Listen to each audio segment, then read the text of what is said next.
महामंडळामध्ये सदाभाऊ खोत यांच्या नेतृत्वामध्ये आम्ही सातत्यानं सरकार आमचा असो किंवा विरोधातला असो आम्ही पाठपुरावा करतोय। एस टी कर्मचाऱ्यांचा राज्य सरकारच्या कर्मचाऱ्यांच्या प्रमाणे त्यांना वेतन मिळावं यासाठी आम्ही नेहमी अग्रेसर भूमिका घेत आहे। मागच्या 15 दिवसापूर्वीपासून एस टी कर्मचाऱ्यांचं आंदोलन सुरू होतं। माननीय मंत्री परिवहन खात्याचे माननीय प्रताप सरनाईक साहेब यांच्यासोबत आमच्या 2 बैठका झाल्या आणि आज त्यांनी एक खूप चांगला निर्णय राज्याचे मुख्यमंत्री देवाभाऊ, उपमुख्यमंत्री एकनाथ शिंदे साहेब आणि उपमुख्यमंत्री सुनेत्रा बहिणी यांच्या नेतृत्वामध्ये एस टी कर्मचाऱ्यांच्यासाठी घेतलेला आहे। त्यामध्ये महागाई भत्ता जो राज्य सरकारच्या कर्मचाऱ्यांना 58% लागू झाला होता, परंतु एस टी कर्मचाऱ्यांचा 53%च होता, तो आज राज्य सरकारनं मान्य केलेला आहे। आजपासून आज निर्णय केला आहे की 58% महागाई भत्ता त्यांना लागू होईल। घरभाडा त्यांना 8%, 16% आणि 24% मिळत होतं। म्हणजे 8% ग्रामीण भागामध्ये, 16% जिल्हा लेवलला जे कर्मचारी काम करतायत आणि मेट्रो सिटीमध्ये जे काम करतायत त्यांना 24%, ते आता 10, 20 आणि 30% अशी वाढ केलेली आहे। आणि वेतनवाढ पूर्वी 2% त्यांना वेतनवाढ मिळत होती, फरक तर आता 1% वाढवलेला आहे, 3% वेतनवाढ त्यांना मिळणार आहे।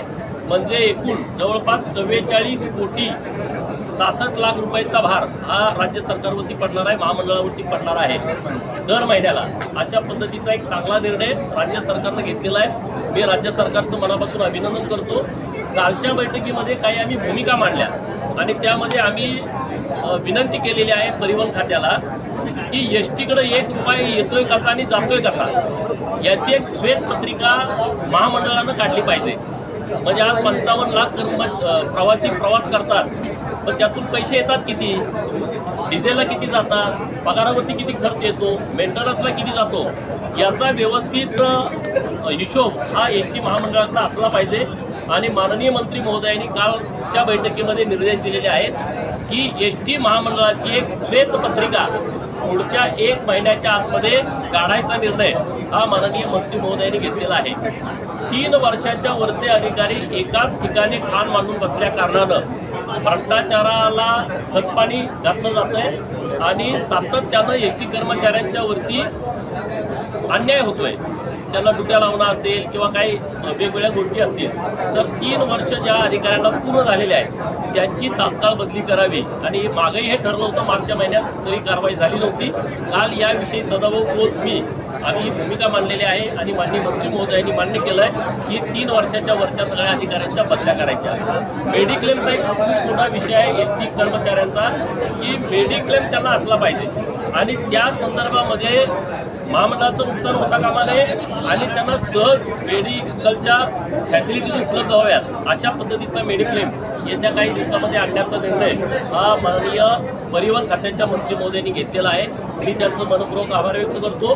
5000 कोटीच्या वर बाकी देणी आहेत एस टी कर्मचाऱ्यांची आणि त्याच्या संदर्भात पण बोलणं झालं। डिसेंबरपर्यंत एक व्यवस्थितपणे ते आता एक नवीन प्रस्ताव त्यांनी आणलेला आहे पुढं, तो प्रस्ताव कशा पद्धतीनं पुढे येतोय त्यातून किती अर्निंग महामंडळाला होणार आहे आणि जे पैसे येणार आहेत त्यातून ते फक्त कर्मचाऱ्यांची देणी द्यायचा असा एक त्यांचा विषय सुरू आहे। तर डिसेंबरपर्यंत मागची सगळी जी देणी आहेत ते कधीपर्यंत द्यायची याच्यावरचा एक निर्णय राज्य सरकारच्या माध्यमातून येतोय।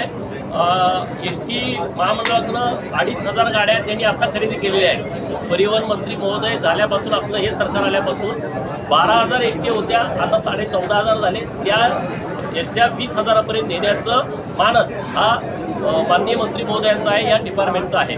असं जर झालं तर आणखी एक मोठी भरती पण होईल महामंडळामध्ये आणि प्रवाशांना पण खूप चांगल्या पद्धतीनं सोयी या महामंडळाच्या माध्यमातून होतील। आम्ही सातत्यानं भूमिका हीच मांडतोय की राज्य सरकारच्या कर्मचाऱ्यांच्या लेवलला हे एस टी कर्मचाऱ्यांना पगाराच्या बाबतीमध्ये घेऊन या, तर तशा पद्धतीचा प्रयत्न आमचा सुरू आहे। परत एकदा सरकारचं अभिनंदन। मेडिक्लेमच्या बाबतीमध्ये आपण बोललात, पण पेन्शनच्या बाबतीमध्ये बोललात नाही। त्यांच्या पेन्शनचं काय होणार आहे? आणि बरेच आता ज्या भरत्या कमी पण झाल्या, नवीन बसेसवर भरती करणारे असे त्यांनी आवाहन केलं होतं। नवीन बसेसच्या संदर्भामध्ये आता काही बसेस पुढच्या काही दिवसामध्ये येणार आहेत, म्हणजे मोठ्या प्रमाणामध्ये बसेस वाढवण्याचा निर्णय हा राज्य सरकारने घेतलेला आहे. प्रत्येक डेपोला किमान 10 बस येतील अशा पद्धतीचं त्यांचं नियोजन सुरू आहे.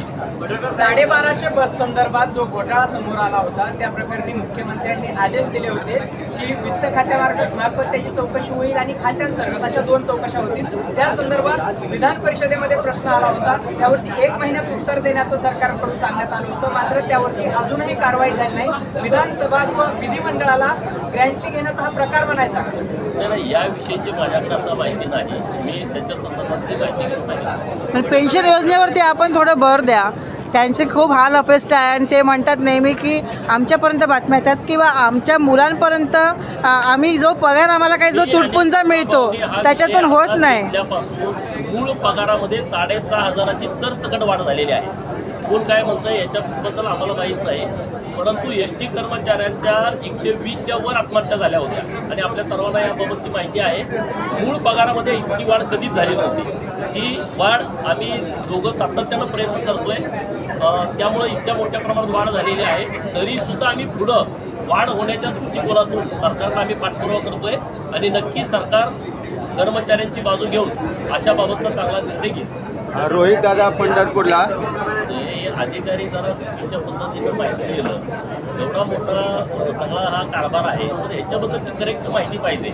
आता आम्ही एवढ्या वेळा बैठकीला बसतो, परंतु त्यांच्याकडे करेक्ट माहिती नाही.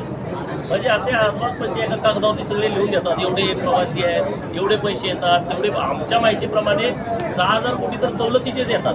म्हणजे आता आपण बहिणींच्यासाठी 50% सूट दिलेली आहे, 75 वयाच्या वरच्या सगळ्या लोकांना आपण मोफत प्रवासाची सवलत दिलेली आहे, विद्यार्थिनींच्यासाठी मोफत सवलत आहे, किंवा हँडिकॅप लोक आहेत त्यांच्यासाठी सवलत आहे, आपले जवान असतील, अन्य काही असतील, वेगवेगळ्या बऱ्याच सगळ्या योजना आहेत. यातून 6,500 कोटी रुपये सरकार एसटी महामंडळाला देतो. 7,000 कोटी रुपयाची अन्नाची तिकीट वाटली जातात. तर याचा सगळा हिशोब या अधिकाऱ्यांच्याकडे पाहिजे. आणि म्हणून परिवहन मंत्री महोदयांनी काल हा विषय एकदम सिरियस घेतला की रुपया येतोय कसा आणि रुपया जातोय कसा, याचं व्यवस्थितपणे गणित हे मंडळाला माहीत असलं पाहिजे आणि त्याच्याबद्दलची स्पष्टता जनतेला पण दिली पाहिजे. आणि त्यामुळं श्वेतपत्रिका काढायचा खूप चांगला निर्णय हा माननीय मंत्री महोदयांनी काल घेतलेला आहे.